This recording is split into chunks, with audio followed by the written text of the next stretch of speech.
Salut les runners, aujourd'hui troisième vidéo du vlog. Je vais vous parler de ma troisième semaine de préparation au marathon de Paris. Puis je reviendrai sur le jeu concours. Vous êtes nombreux à participer, merci à vous, pour savoir qui gagne le dossard au marathon de Paris. Mais je commence cette vidéo avec des questions que vous m'avez posé dans la dernière vidéo en commentaire.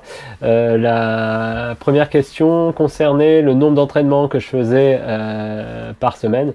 Je suis à 4 entraînements par semaine, parce que 5 ça me semble un peu trop par rapport à par rapport à ma vie professionnelle, ma vie familiale.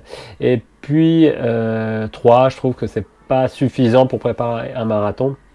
Il faut, à mon sens, 4 c'est un bon compromis pour préparer une compétition sportive telle que le marathon de Paris. Alors vous m'avez aussi demandé plus de détails sur mes séances, c'est chose faite maintenant. Sur mes séances, vous verrez à chaque fois je détaille le type de séance que je réalise.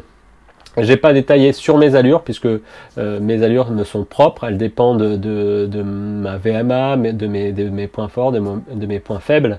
Donc je les ai pas mises dans cette vidéo. Néanmoins, si vous voulez savoir exactement à quelle allure je cours, je vous invite à me suivre sur Strava. Vous tapez Greg Runner dans la recherche d'athlètes et vous me trouverez. Donc n'hésitez pas à me suivre aussi sur Strava. On commence la semaine d'entraînement mardi avec la traditionnelle série de 30-30. Alors, entraînement mardi sous un ciel gris. Toujours séance de 30-30 le mardi en ce moment, dans l'objectif de développer la VO2. Et ça se ressent puisque j'ai pas de problème au niveau musculaire.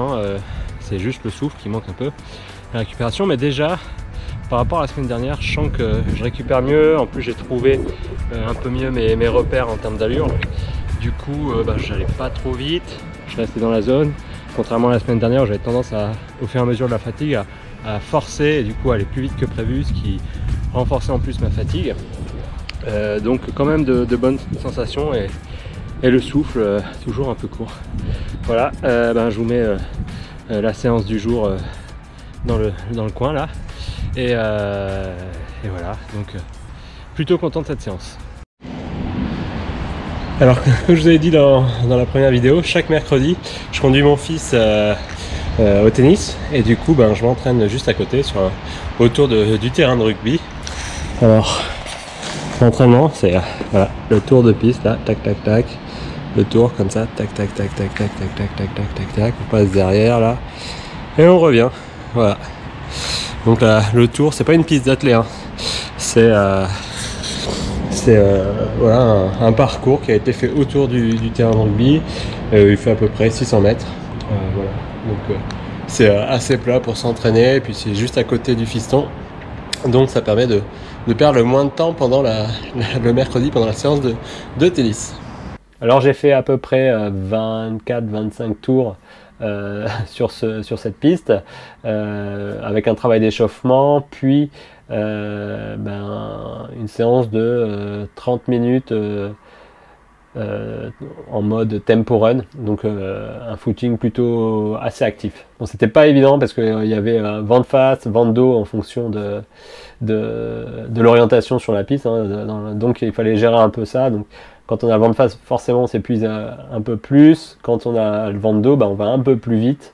Donc c'est un peu difficile de gérer l'allure, mais bon, c'était un exercice assez sympa. Assez rébarbatif les tours, mais bon, quand on est concentré sur un objectif, finalement ça passe assez vite. Alors vendredi, séance d'endurance fondamentale. Je suis parti un peu en forêt, histoire de bien m'oxygéner. Le but c'est de courir tranquille, travailler son endurance et de se faire plaisir malgré la pluie. Une pluie fine qui tombe ce matin, mais bon, ça va, c'est pas la verte.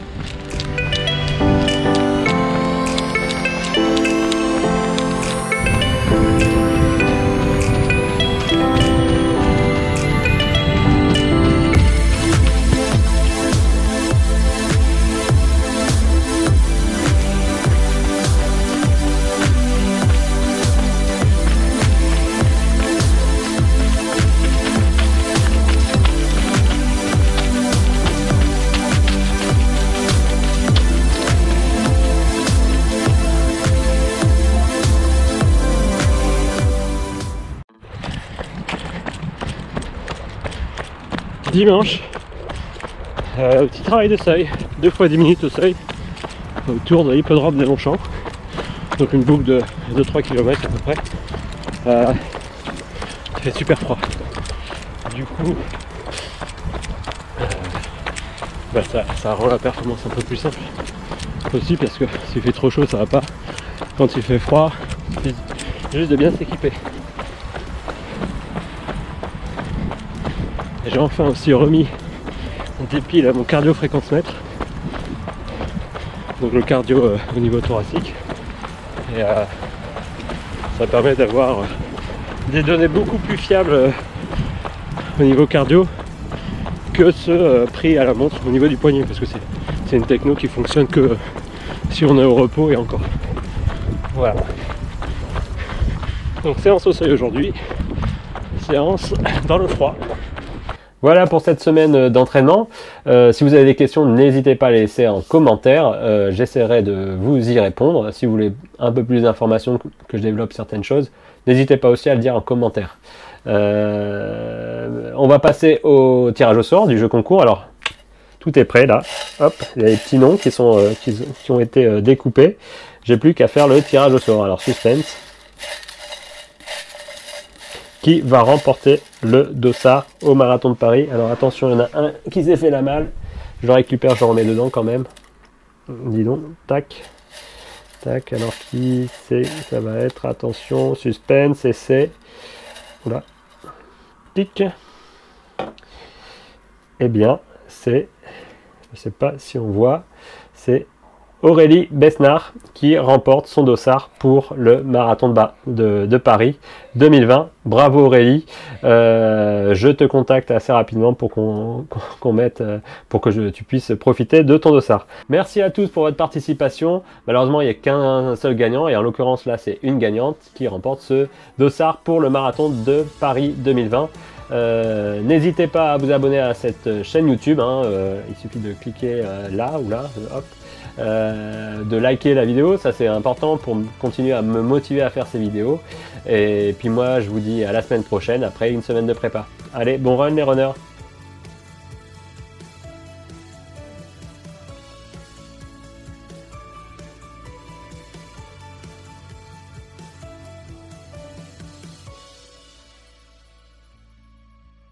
Jamendo.com